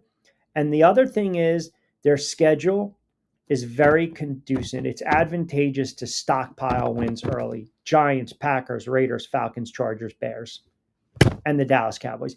They might not get tested until late October when they play Kansas City. Here's a team that won 12 games. Could have easily won 13. Could have also lost a couple games here and there. So all I'm saying is this. I'm telling you, look around. Washington is on the rise, man. They're on the rise. And the Eagles are a hell of a team. The Eagles are a very good team. I'm looking at the NFC right now in its entirety. And I have no problem marking the tape, as we like to say. Mark the tape. Bookend it. Mark in, mark out. I don't have a problem with that. I'm telling you right now. I'm not going to say June 30th, Washington's winning the division. I'll say that prior to the season. But if you want a team that will push the Eagles in the NFC as a whole, it's Washington Commanders. It's the Washington Commanders. Minnesota's banking on a quarterback coming off a major injury. I'm not sold on Love, and we already saw what happens with Detroit. They got the number 1 seed and gave up 45 points in divisional round to Washington. Chicago's got a young quarterback. They're going to have growing pains. No one scares me coming out of the NFC South. Sorry, Tampa. No one scares me. The NFC West, yes, I mentioned Kyler Murray's a dark horse MVP in Arizona on the rise. The Rams are getting older. San Fran, it's all contingent on the health, right? It's always about get these guys healthy. Seattle. So now I look around the NFC. What team really can scare the Philadelphia Eagles? It's Washington. Now, they ran up against a buzzsaw, don't get me wrong, in that NFC Championship game. They were not prepared in that game, and it showed. And they got punched in the mouth because that's what the Eagles do. This is exactly what the Eagles do. You go back, you watch the Eagles throughout the entire season last year, and they found a way. Once they punched you in the gut, once they knocked you down, they weren't letting you get back up. That's the mark of a great team. It's the mark of a great team. So you turn around and you look at that NFC Championship game. Look, they held their own on the road against Tampa, and they made fourth down plays. They went on the road against Detroit and put up 45 points. They had to go on the road for a third time, which is very hard to do in a hostile environment. In a hostile environment against a team that was on a flat-out mission where everything opened up in the NFC for the Philadelphia Eagles. Everything opened up at that moment. That game was over. That game was over. Forget about Washington getting started. That game was over after Philadelphia scored their first touchdown. It was bang, bang. That's what it was. It was Barkley for 60. You just knew. It was like Montgomery running up the Dallas defense in 80. That game was over. And it just snowballed and snowballed. And look, even though Washington got it to 14-12, 14-12, they weren't winning that game because the Eagles came right back down and scored again. But point being is that team now, they understand. Hey, they understand. We can sit here and again, we can talk about trends. I don't, again, you guys want to sit there and say the NFC East back to back. I'll get to, de facto's living in the DMV for almost 30 years. The trend doesn't favor your Commanders. According to every media outlet, the QB has been generational every year. Yeah, but you're talking about what those guys are saying. I don't give a crap what they're saying. The hell do I care what they're saying down in the DMV? I'm giving you my thought, my opinion. I never sat there and said that. Do you want me to rip off every quarterback? I mean, hell, even if you went back to RG3, good quarterback, but we all know what happens with the injuries, and then Shanahan ruined his career. But I can't give you a list of quarterbacks from the 2000s and say that they were all generational. That would be absolutely crazy. It's not like Washington. Washington had their, they had their Norm Sneads, they had their Sonny Jurgensens, they had their Billy Kilmers, right? Joe Theismann. And then what happens? You went from Schrader to Williams to Rippin, and boom, boom. I'm not going to sit here and tell you that guys like Gus Frerotte or Trent Green were generational. Jeff George was a journeyman, Brad Johnson a journeyman, Mark Brunell a veteran. I mean, we know the list goes on and on. I never thought Kirk Cousins was generational. You had stopovers, Alex Smith, Josh Johnson, Colt McCoy, Mark Sanchez. Those guys weren't generational. They weren't. But I'm looking right now, Jaden Daniels is a generational talent. He's a generational talent. Sam Howell wasn't. Carson Wentz wasn't. Fitzpatrick wasn't. Heineke wasn't. Dwayne Haskins, rest his soul, wasn't. Colt McCoy isn't. Daniels is. So I don't know what they're saying down in D.C. about all these quarterbacks. Sure, they're going to try to, live up to the hype, and they're going to try to build these guys up. But I saw enough of Daniels. I saw more than enough of Daniels. Saw this kid in college. Saw this kid last year. He's a generational talent for the Washington Commanders. So as much as Eagles fans want to get cocky and arrogant, man, humble yourselves a little bit. Sound a little magnanimous. Because Washington's going to be a pain in your you-know-what this season. They are. Mark my words. They are going to be a pain in the tush. They are. They really are. They're not going away. They're not going away. And they showed you last year they can win on the road. They can win in a hostile environment. They were young and naive enough to realize we can stay with these teams. The Eagles were just on a mission at that point. They were not going to be stopped. We saw exactly what they did in the Super Bowl. That game wasn't even competitive. So don't sit here and tell me, don't dismiss Washington. And I don't think Detroit should be dismissed, but I'm not going to put them on that level because Detroit, for some reason, doesn't know how to win in the big spot. They don't know how to win in the big spot, period. You got home field advantage. You give up 45 points. I mean, to me, we're talking about these coaches on the hot seat. Why can't we put Dan Campbell on the hot seat and Jared Goff on the hot seat? Like, what is that, taboo? You don't think Detroit Lions fans are getting a little antsy? They're getting a little frustrated? They are. Because they realize their window of opportunity is closing too. Period. Yeah, you know what? Mark the tape. What are you going to market? That I'm saying Washington's going to push the Philadelphia Eagles. Mark it. Go ahead. Mark it. Highlight it. Fold it up neatly. Like my notes. Fold it up neatly, de facto. Stick it in your wallet. When you're driving around, you can pull it out while you're listening to sports talk in DMV. I'm sure, is B. Mitch still on the air down there? Probably building up Jaden Daniels.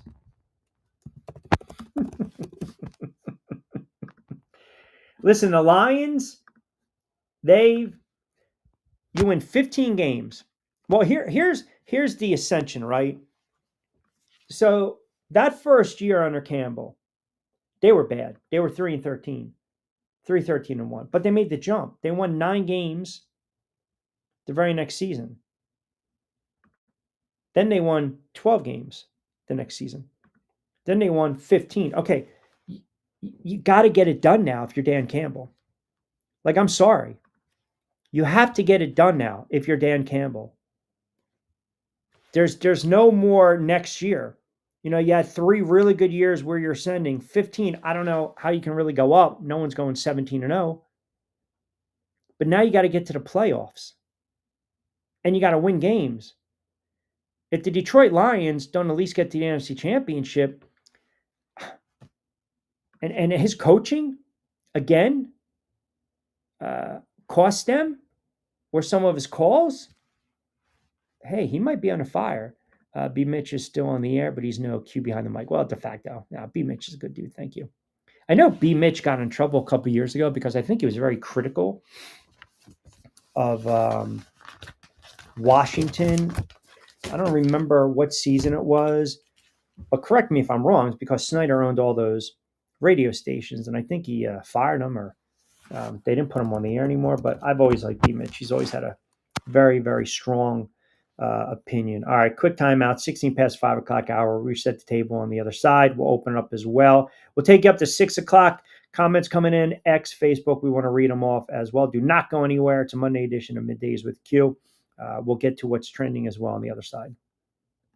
Hi, I'm Bruce Pascoe. I'm very fortunate. Years ago, I found something that I genuinely like to do, and it's something that helps other people. What I do is help people transition from traditional health insurance into Medicare. I've been doing it here in Atlantic County for more than 20 years.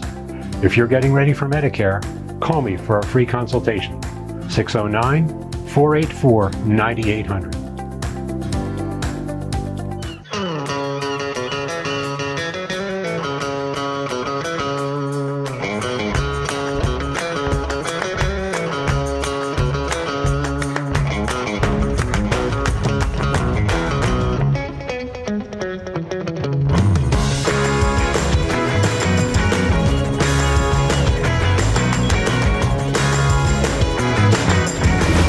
What the Down Beach Seafood Fest is all about. It's about community, it's about friends, it's about culture, right? The food culture in Atlantic County is rich.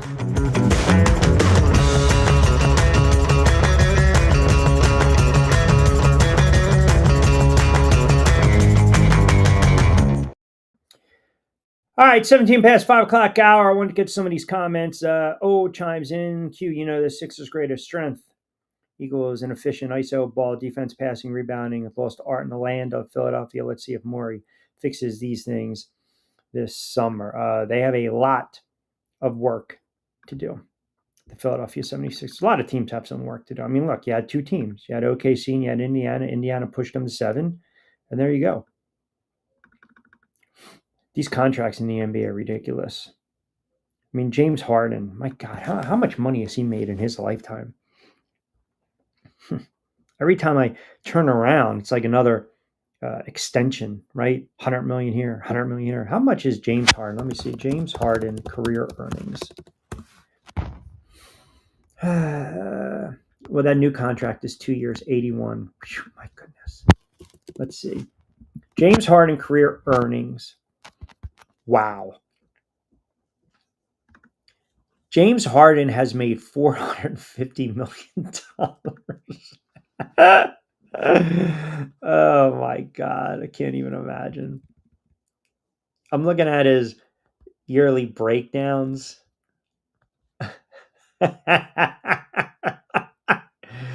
Oh my goodness. Absolutely crazy. Its NBA contracts are just absurd. They really are. They're so absurd. You can be a 6th, 7th, 8th man. You can come off the bench and average 6 and 8, and you'll get a max deal in the NBA. The contracts are they're ridiculous. They really are. I mean, it's but the cap. You talk about the broadcast networks. These deals that are being done, and the cap and everything. And these max deals, these max contracts. The money is. I still go back to, even in baseball, I have I have a lot of them because I used to collect Sports Illustrateds. So if you go back to 1988, okay, and there's a SI, Sports Illustrated, and it talks about, the contracts. The top contract. Now, see if you guys take a guess. In 1988, which player or players had the top Major League Baseball salaries? Basically, the player that made the most money. I mean, it's you can kind of guess if you say, all right, 1988. Let me see. You had who? You had Mattingly, Murphy, Ozzie Smith, Brett Schmidt, Hernandez, Kurt Gibson. Ozzie Smith made the most that season. The most that season, $2.3 million. $2.3 million. JJ chimes in, Q, this Beasley story is absolutely crazy. I heard that he actually had on DraftKings an account called Beasley at the Pistons. Wait, what? No. Are you kidding me? He had his full name on the account? No, I need verification on that, please. Somebody verify that. I mean, he got caught, period. Let me see. Hold on. Relate to NBA games, prop bets. There you go. It's all about the prop bets. Let's see if we can find a nugget here. You guys are sending me a couple of screenshots here. He would probably, if you think about it, you're talking about a top 20 pick, right? He's bounced around, obviously. He's been suspended. Was arrested. Obviously, it's not the first time an NBA player is being investigated, as we mentioned. Rozier, but nothing came about. And then Porter was the big one. Some of you guys are tweeting. You're tagging me on this. So it looks like, did he really have, that was his account? Wow. Hold on. I have to just, okay, hold on. They're saying, okay, here we go. They're saying Malik Beasley's username on DraftKings was Malik Beasley Pistons 5.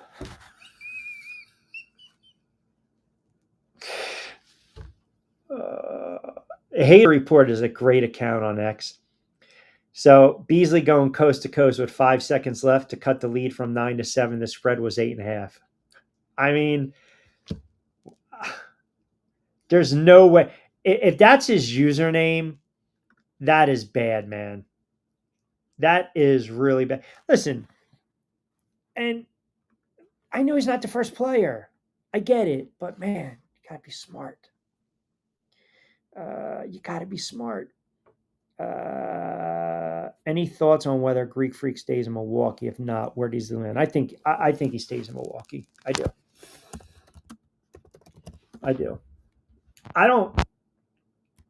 I think he's upset.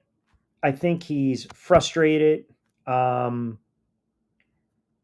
He hasn't really asked out of Milwaukee. But see, that's the other problem I have. You sign these max contracts and these deals, see him through. And I think he wants to stay in Milwaukee. He's been there for what, 12, 13 years, right? He's an MVP player, MVP caliber. They won a championship just a couple years ago. He's laid down the roots, right? He's laid down the roots.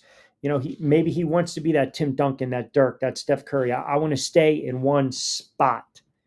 But you also know it's the NBA. Right? So I think in this case, he seems like a stand-up guy that wants to do right by the franchise. So the franchise should do right by him. I mean, we talk about all-time player, legacy players. This kid's one of them. He is. I mean, if you look at his resume and his body, his work, you can make a case that he's definitely top 25 all time. And I'm not dismissing the old school guys. Plus, think about his value to that community and the franchise in the NBA. He keeps that franchise relevant. He keeps the franchise relevant. Now, is Milwaukee out of the woods? Not yet, right? You need the player to make a firm commitment. And I don't think he's made a firm commitment. So we saw, and also too, Lillard's coming back from that torn Achilles. He's going to be 36. You're talking about guys from that title team not there anymore. So, Lopez, competent player, but getting a little long in the tooth. So, their window is also closing, but they already won. That's the thing. So, I think realistically, all the Bucks can really do is just kind of retain their free agents. So you got Lopez, Gary Trent Jr. If you try to go and you go the vet route, that's fine. If Giannis comes back, they're one of the odds-on favorites to, compete for a championship. Definitely come out of the Eastern Conference. I mean, think about the Eastern Conference right now. Halliburton down, Boston selling off. Knicks don't have a head coach. You got teams rebuilding. If you're Giannis, stay put. Stay put. Stay put. Period. There has to be fake news. No way he used his real name. Oh, you're talking about I mean, I can't, I can't put that past anyone, man. Some guys are just, they're not very smart if that's the case. I mean, you got to cover your tracks. But even if he didn't, the optics, Michael, the perception, right? It just opens up this can of worms in the NBA with the betting. It does. He's not going to be the first. He's not going to be the last. He's not.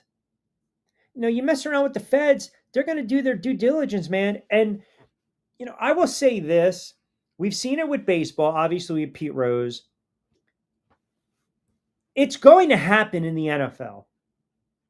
It really is. You would think because, you got a team in Vegas. It's $1 billion industry. Every single second is brought to you by X, Y, and Z, and it hasn't happened yet. Is it too risky? Is it avoidable?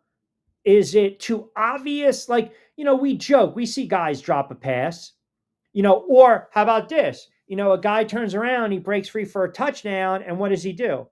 He does the unselfish thing and he slides to kill the clock, to burn the timeout, and the game's over, and everyone goes nuts with fantasy football. Or, oh my God, Saquon had 125 yards.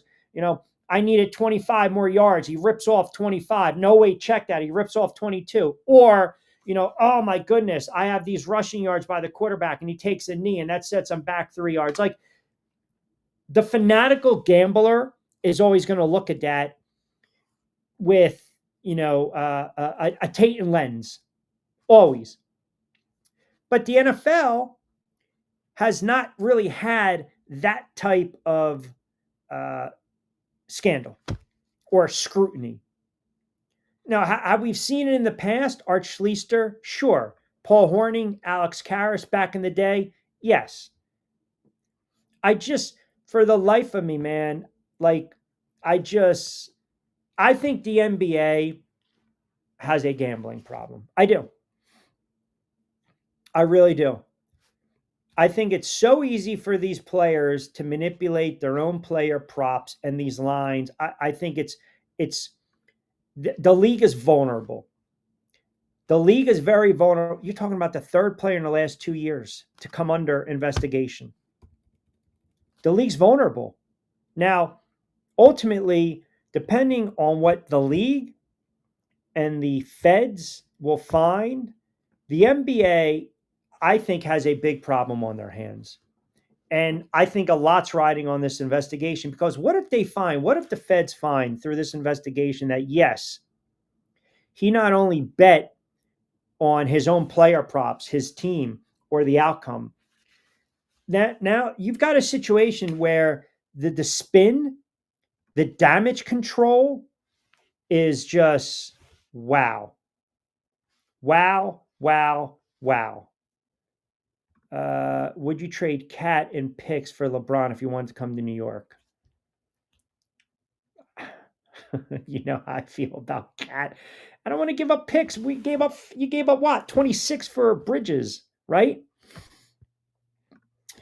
Q just heard a great point about Braun. The Lakers just sold for $10 billion. Sure. Does he not play a role in that evaluation, whether it be fair, well-tour or not? He's worth every penny. It's a good point that you bring up. That deal is still not through yet, but we know about the evaluation with the Bus family and the businessman, obviously, who has stake now in the Lakers. Of course, he plays in that evaluation. But the other thing is, I also believe, and I'm surprised you guys haven't mentioned this at all. What's the other reason LeBron wouldn't want to test free agency? I mean, think about it, guys. It's right there. It's right in front of your face. It's right in front of your face. I mean, think about this. He opts in. Okay. You talk about the trade buzz. Here we go. His son. It's a package deal at this point, man, especially if he only has a year left. It's a package deal. It is a package deal. If he were to opt out, test free agency, then guess what? My kid's coming with me. He's not leaving his kid. He's not. He's not leaving his kid. He's not going to do it. Period. So we can talk about the money. We can talk about if he wants another title or not. He made a push so hard, right? Clutch Sports, Rich Paul, do not draft this kid. If you draft this kid, we will not do business with you. It was laid out. It was the worst kept secret. I even said at the time, the Celtics should screw the Lakers and just draft the kid out of spite. But it's a package deal. Again, at this point, he's going to finish his career with the Lakers. He's going to. So you talk about the $52 million, the player option, that's fine. That's why he's watching exactly what the Lakers are doing this offseason. That's why his agent, Rich Paul, is sending out all these cryptic messages, right? You know, he's throwing it out there that LeBron could be on the move just to make the Lakers panic a little bit and also see what type of potential moves they might make. And are you gonna build around him? And oh, by the way, his kid's going nowhere if he's staying. Pardon me. That's exactly where you're at. It's exactly where you're at. That's the problem. I hate it. The fact that the Lakers drafted this kid. And it has nothing to do with the kid. It's all about LeBron. It's all about LeBron, period, period, period. That's it. It's all about LeBron. You know, I'm not, going to test the water somewhere else. And I made such a push for my kid to get drafted. And again, if he were to be moved, what's the first thing? It's not going to be where am I going? Is my kid coming with me? I mean, that move at 55 in the draft was to appease LeBron James, period. Period. Listen, this kid showed a flash or two here and there, but he's far from being a player who's going to contribute on an NBA rotation. It's just not happening, man. LeBron's not going to Miami. LeBron's not going back to Cleveland. LeBron's not taking his talents to New York. I don't care if these are all front runners you guys are firing off. It's not happening. It's not. It's all about the leverage. It's all about the ploy. When you're LeBron James and you have the body of work and the resume, and as Vince pointed out, you know, the equity in the bank with that franchise, with the evaluation, and you're still he's still in essence the face of the league, you know, along with maybe like player A, B, and C, and we can dispute who those players are. It's still LeBron James ultimately, period. He's got a little clout. He's got a little say in what goes on. So yeah, again, well, if I'm on a move, my kid's coming with me. They wouldn't have orchestrated the nonsense at draft night to get this kid drafted by the Lakers. It wasn't going to be a one-shot deal, guys. It wasn't. And as far as Cat, listen, this is not a knock on Karl Anthony Towns. I think he's a good player. He's frustrating as hell. as a Knicks fan, and I'm not going to sit there and say what other people have said. He's a loser. He's a losing player. I think the kid tries. I think he gives him energy. He drives me batty. He drives me crazy. But I also saw the Knicks trade enough away. Knicks need to get a head coach, period. And by the way, LeBron, you stick LeBron on the Knicks the way that offense is centered. LeBron also likes to take the ball off the floor. So now you eliminate who taking the ball off the floor. Like, it's just, it has a recipe for disaster. That was a pipe dream a couple of years ago, and LeBron toyed with the Knicks, kind of like Kevin Durant did. They dangled the carrot, and they toyed with those franchises respectively. They weren't serious. There was never serious juice about Durant going to New York. There's never serious juice about LeBron. I remember someone said they saw LeBron in Philly looking at high schools, and all of a sudden, all these clowns on local radio stations I was at were sitting there saying, "Oh, LeBron's coming to Philadelphia 76." Why? Because he's checking out of school? You know, years ago, the guys I used to train in Ocean City, Wade, LeBron, Bosch, no one ever knew that because they were so off the beaten path. Nobody had any clue. Does that, to have them train in Ocean City, does that suggest that those guys were all going to go to Philadelphia? Or they were all going to go to the Nets? They were all going to go to the Sixers? They were all going to go to the Knicks? No. Not at all. Absolutely not. Franchise chiming in. And then I'll get to Monday markets. Franchise chiming in. Q, for a fact it's going to be prevalent more in the NBA. As you mentioned, it's easier to dictate the outcome. I don't gamble. I have a kid that does, and I tell him to be responsible at all times. I'm still trying to figure out these player props. But if what you're saying is true, then I think more players will do it. Monday Marcus chimes in. Q, this for a fact. As soon as the NFL moved that Raiders team to Vegas, all bets are off. It's going to happen again in the NFL. I'm not saying it. Okay, 2 points. In franchise, that's good as long as your kid is responsible, because you don't want it to get out of hand. The player prompts make it very easy. They really do. And I know guys that are really good when it comes to betting the player props because they think ultimately it's an easier, the NBA, when you talk about the lines and the outcome, you get the, oh, by the way, if that line's 13.5 and, you got the one guy coming off the bench that has that energy to last 35 seconds and he wants to foul someone or he wants to chuck up a shot, that's going to kind of, maybe screw the line. In the NFL, we talk about the, oh, by the way, the back door. I mean, that's just the NFL. It's all incentivized. It's all incentivized. I got to get that touchdown. I got to get the yards. I got to get a reception. I got to get a receiving touchdown. They're going to keep playing it through, period. The NBA, you think at times it's a little more lapse? You really do? It's a little more lapse, but there's no defense in the NBA. It's a matador defense.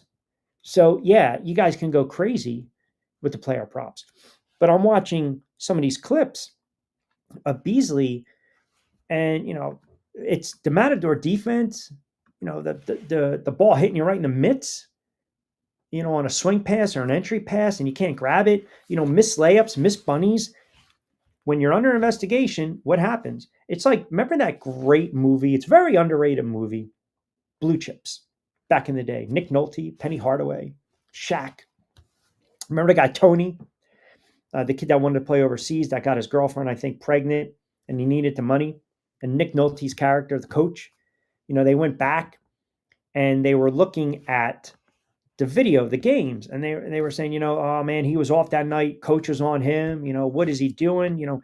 Going to his left when his strength in his right. Dribbling off his foot, missing the layup, looking around at the clock, looking up at the clock, and you knew the kid was throwing the game. You knew the kid was involved with the bookies. You knew the kid had a hand in the outcome of that game in some capacity. It doesn't have to be definitive. It can be just enough that, again, wherever you got in trouble with the books, with the locals back in the day, whoever, where they can profit off it. And I thought it was a great scene set up because ultimately when they went back and they're watching him play, at first, some of the coaches were in denial. They're like, that's my guy, that's my guy. But then you watch and you say to yourself, oh my God, here's a guy that's only averaging 5 turnovers. And in this game, he has, 9. Or here's a guy that's, as clean as they come from the charity stripe, 88%. And then he goes 4 of 12 in one game. Like, there's ways you can do it. In the NFL, to Marcus's point, I think the NFL, I mean, unless you got a running back breaking free for a 75-yarder and then the ball just bounces off his knee and goes out of bounds, or a quarterback that's just throwing horrible picks after horrible picks.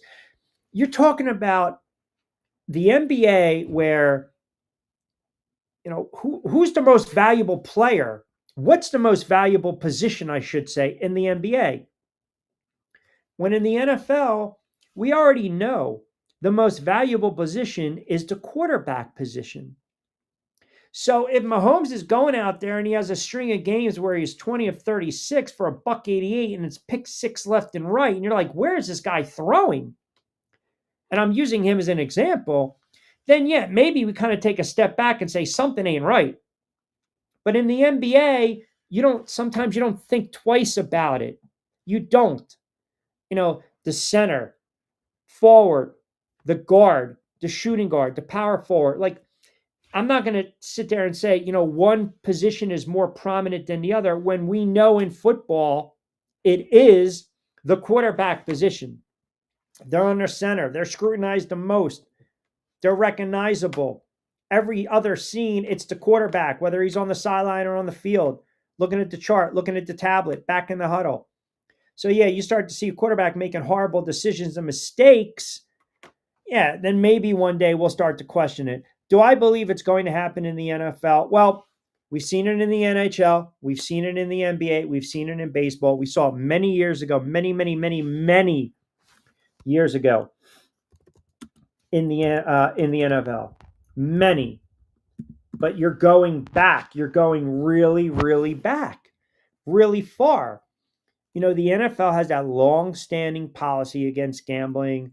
Players, personnel, it's gone back decades. Now, what happened a couple years ago? Calvin Ridley.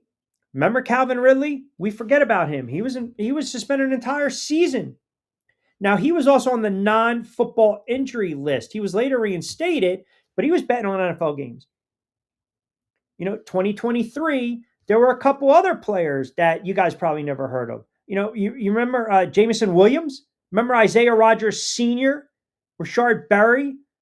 These guys were suspended for betting on NFL games. They're not prominent. I think Miles Austin, who's a Jersey kid, he played wide receiver, went to Monmouth, played with Dallas. He was at Kansas City. He was with the Jets at the time, a Jets coach, and he was suspended for a year for betting on non-NFL sports. So I'm not going to sit there and tell you that these players are priests. I'm not. The NFL suspended 10 players for gambling violations in 2024. What I'm saying is, I think it's easier to slip through the cracks with the NBA than it is with the NFL. Now, do I believe ultimately there might be a marquee player down the road in the NFL that is foolish enough to is Ridley the most recognizable up until this point? Okay. Maybe. But are we going to kind of put him on the same scale of, say, a Paul Hornung back in the day or Alex Karras? No. We saw it in the NHL with the center with the Senators. Baseball, Ohtani's interpreter. How do you not look at your checking account and realize that, there's 16 million missing? So none of these guys are choir boys. It would just be so blatant in the NFL. We saw a guy like Patrick Mahomes have a stretch of 4, 5, 6 games, and all of a sudden this guy's throwing pick sixes left and right. You either have to say this guy's totally lost it or this guy's in. This guy's in on the fix. That's all I'm saying. That's all the point I'm trying to make in that regard. That's it. 5:44, last time out. Coincidentally enough, we'll do the Q-Fecta coming up on the other side. Hi, I'm Bruce Pascoe. I'm very fortunate. Years ago, I found something that I genuinely like to do, and it's something that helps other people. What I do is help people transition from traditional health insurance into Medicare. I've been doing it here in Atlantic County for more than 20 years. If you're getting ready for Medicare, call me for a free consultation. 609-484-9800.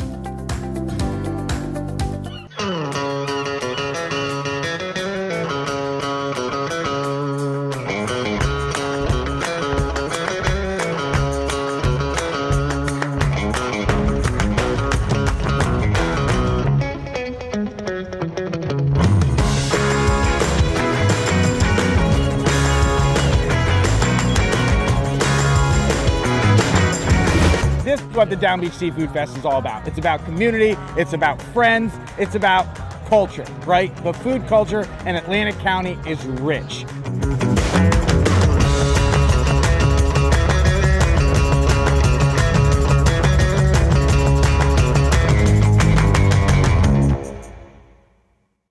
All right, 5:45 on a Monday edition Middays with Q. We are live on Triax57, their Facebook page, Triax57.com. Don't forget to always get social with us. It's very, very easy to do. Get social with myself and Triax57 at Triax57.com. You can follow me on IG and X at RichQNQ, and of course TikTok RichQ. On the mic, since it is a Man Up Monday, I will man up and say I had no desire to watch the Paul or Chavez fight, which I told you, like it or loathe him, Jake Paul is making bank with the fight game. I know people get rubbed the wrong way by it. I know they think, he's doing the sport dirty or whatever, but here's the problem. If you have such an issue with it, then stop paying for these fights. It's that simple. Like, stop getting suckered into it. Stop paying for them. These PPVs. If you think it's a joke that he's going around fighting these guys, then don't buy it. But yet the people that are complaining are the ones still buying it. You can't have it both ways. I know a lot of people that watched it, and I know a lot of people that didn't. Right? Seriously. Jay chimes in, Q, think about this for Beasley. This guy was on the verge of making millions of dollars, getting a contract that was going to set him up for life, and he threw it away for what? Yep.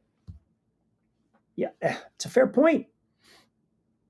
It's a fair point. That's, again, you just don't know what the mindset, right? I mean, and it's not about being educated or smart or being dumb or not, street smarts or no sense at all. But there is an element of common sense. And no matter what, this stuff is tracked. It's just tracked. You can't hide it. A lot of times, especially with online, you have to put your information. And depending upon the type of deposit, if you go to win some money and then you want to withdraw, well, you not only got to give up your firstborn, you got to give them a blood sample, you got to give them your social, you got to give them checking account, banking statement, you got to give them, utility bill, you have to give them the address. I mean, they're not going to give you that withdrawal. Like, you can't really combat it unless I sit there and say, hey, Jay, do me a favor. Hey, Bob, do me a favor. Create an account under you and I'll give you the money. You're still going to get caught. You're still going to get caught. There's no way around it. Ultimately, if you do something foolish enough, it's going to catch up, period. And like I said, sometimes the players, you watch, I'm not condoning it at all. What I'm saying is maybe there's a way to regulate it, the gambling, but I can't stop a player from, making it so obvious. You guys are smart. We sit there and we're like, oh my goodness, like what's going on here? What's going on? We laugh about it. We laugh about it because we know it's so blatant at times. We don't want to say it, but we know what the reality is. We know exactly what the reality is. The question is why? Why are you going to risk so much for so little? Because anything, an enormous amount, an obscene amount, a deposit, it's going to move the line and it will just bring up suspicious activity. All of a sudden, you're like, oh, what are all these player props coming in? Sham says Mike Brown will have a second meeting with the Knicks for their head coaching job and has emerged as a strong candidate. Oh, my God.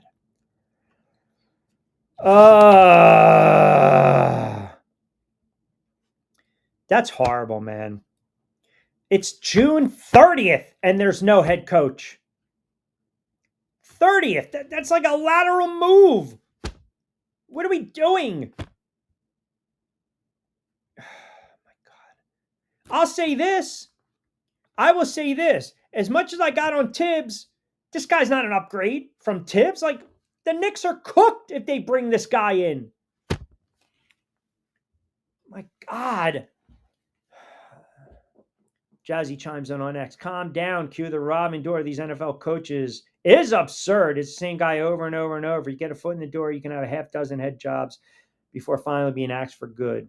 But even then, a career as an assistant remains on the table. Laugh out loud. I can't believe the Knicks are about to pull the trigger on this clown. I mean, it's just, what do you do?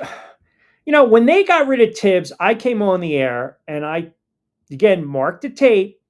I said they must have a plan in place. Tyler chimes in, Q, I don't know why we're confused. Why are you acting like Brown is a bad hire? Because he is. I've been down that road before. I don't need Mike Brown. I don't. Like, if that's the case, then you should have kept Tibbs. You should have kept him, and I would have lived with another playoff failure. Stop retreading these guys. Please. Please. I saw what this guy did in Cleveland. I saw what this guy did with the Lakers. I don't like Mike Brown. I don't need Mike Brown. I don't want Mike Brown, period. I don't.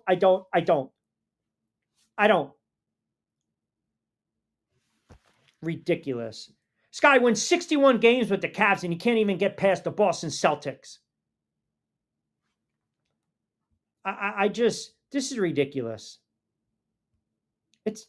Stop retreading these guys. Go outside the box. Go to college routes. Do something different. Matt chimes in, maybe they should hire Doris Burke. Leave Doris out of this, Matty. Leave Doris out of this. All right, let me give you the Q-fecta. Didn't get into any baseball today, which I wanted to. Because the Mets are in trouble, my friends. They are in trouble. Let me give you the Q-fecta for today. We are going to go with the Phillies against the Pods, Yankees against the Blue Jays. Little WNBA, give me the +5.5 for my fever. Why not? We've cooled off a little bit on the WNBA plays, and that's to be expected. Baseball-wise, we'll touch a little more about this tomorrow, later in the week. Wheeler is going to be on the bump tonight for the Phillies against the Padres, Yanks against the Blue Jays. I'm telling you, man, if you are a Met fan, and we got a lot of Met fans that chime in. Franchise is a Met fan. Matty Ice is a Met fan. Mason is a Met fan. Kevin is a Met fan. They are in trouble. They are in big trouble, man. I mean, you want to talk about a slide. This is bad. You had a no-show. You got swept by a bad Pirates team where you scored 4 runs. 4 runs. After splitting a 4-game set against the Braves, after coming back losing 2 out of 3 against the Phillies, after getting swept by the Braves, swept by the Rays, after he had a great run of winning, 13 of 15? Offensively, they can't do anything. The Mets can't do anything right, and it's borderline free-falling right now if you're a Mets fan. It's borderline free-falling. Like, you have to figure out a way to right the ship and just get a win a series. Like, stop the bleeding. Stop the bleeding. And I don't know if they're going to be able to do it. I mean, they got the Brewers coming in for, I believe, 3? The Mets have the Brewers at home. I mean, can you win a series? Because this is insanity right now. You got 3 against the Brewers. Then you got the 3 Subway Series against the Yankees. You should beat Baltimore, and Kansas City might be a tricky test, but man, I'll tell you, we're going to know exactly where the heck this team is July 14th in 2 weeks because they are bad. And they got what? 1, 2, 3, 4, 5, 6, 7, 8, 9, 10, 13. They have won 3 games in their last 16. They're 3-13 over their last 16 games. They were 45-24. Wow. Jeez. I mean, this is bad, folks. And this is baseball. You're going to know exactly where some of these teams are. Mid to late July, trade deadline right around the corner. The Phillies too. I wouldn't get too high on the Phillies. Yeah, you took 2 out of 3 against the Braves. But just, I know Harper's reinstated after that stint on the IL. Suarez has pitched well. I give him that. He's pitched well. You got your big horses on the mound for the Phillies. coming up. You should be able to take care of some of these series. But man, the Mets are just brutal. Steve Gardner is going to join us later in the week. Jonathan Marshall on the NBA as well. Tomorrow, Lloyd Vance, we got through a lot of the NFL. It's been a very busy day in the NFL. We start off talking about that Ramsey Smith for Fitzpatrick, that Steelers Dolphins blockbuster. You got Watt potentially on the move. You just, man, I'll tell you, right now, the NFL, it is June 30th. We're getting ready to turn the page to July. Training camp right around the corner. August creeps in, start of the NFL season. A boatload of storylines. We always say this too in the NFL, like this is the season. It's, you can't figure out the league. You can't figure out the league. You can't figure out the NFL. Early on, defenses should be ahead of the offenses. You're going to get those great little stories early on. What teams, coming out of nowhere. That's the fun stuff. And then as the weather turns, that's when you really start to separate the boys from the men. And you figure out who's legit and who's not legit. I'm telling you, there's a handful of teams that are really good. A handful of teams that are really good heading into the 2025 NFL season. And then I think the rest is just, I'm not enamored by a lot of these teams. I'm really not. I think it's a watered down product. And I think ultimately, again, you will sit there and you will, you're going to figure it out quickly. Julian chimes in. What's up, Q? Long time. No see, buddy. Looking pretty sharp there. Did you get out of court? Love you, man. Appreciate that, brother. Appreciate that. No, again, with the court appearance, there's no court appearances in my future. None whatsoever. None. I am what you would call a model citizen. That's it. A model citizen. So there's no nonsense brewing in the studios of Q. Appreciate you, Joey. Appreciate you. I can squeeze in one more. Let me see. Let's go D in Camden chiming in. Q, about this betting in sports. I think ultimately they're going to open everything up. And as you mentioned, it's kind of a unique point of view. Regulate it, but you can't just bet on your respective sport that you play. Do you still think the players will take advantage of it and be in cahoots, as you like to say? Yeah, I mean, it's the NFL. If you get a major star, we're going to have some problems. But I believe that the NBA has a problem right now. I think it's just, and this also affects how you might be able to do, betting and gambling with some of these player props. I mean, they might really make it to where it's not as well. Even if you made it high, you can always go with the under, but they might make it where you're not going to get as much value, just to kind of limit the play and limit your activity. That might be the case. We don't know, but the Beasley story is not going to go away. It really isn't. All right, got to start wrapping up. Excellent job with the comments. You guys are fantastic. Appreciate the new listeners chiming in as well. As always, you can like, comment, subscribe to my YouTube channel at Rich Quinones. Back Your Play. Coming back this week, we have a couple new shows that we're going to fire off on our good friends at SR 1029 FM The Game. A little more details later on in the week. But as always, keep us locked in Triax57, 4 to 6, Monday to Friday, middays with Q. Appreciate the comments. Connect with us on social media. As we mentioned, it's very, very easy to do. All you have to do is follow Triax57.com, their Facebook page, like, comment, share. Check them out on X. Check them out on IG. For myself, you guys already know, at Rich Q on Q, IG, and on X, YouTube channel, at Rich Quinones, TikTok, Rich Q on the mic. Excellent job with the comments, the engagements, the Facebook messages, the tweets as well. Tomorrow, back in the saddle, a little more NBA, a lot of NFL, more baseball. Lloyd Vance in the 5 o'clock hour. Costco later in the week. Jonathan Marshall on this Beasley story in the NBA. We'll kind of put a bow on the draft, and we'll talk a little NBA offseason news and notes. But as always, have a wonderful Sports Monday. If you're driving around, be safe, be sound. We will be back in the saddle tomorrow, Tuesday, live as always from 4 to 6. A very busy show. Baseball, NFL, NBA, you out there as well. As always, I'm Rich Quinones. This has been Middays with Q. Hasta luego, un día.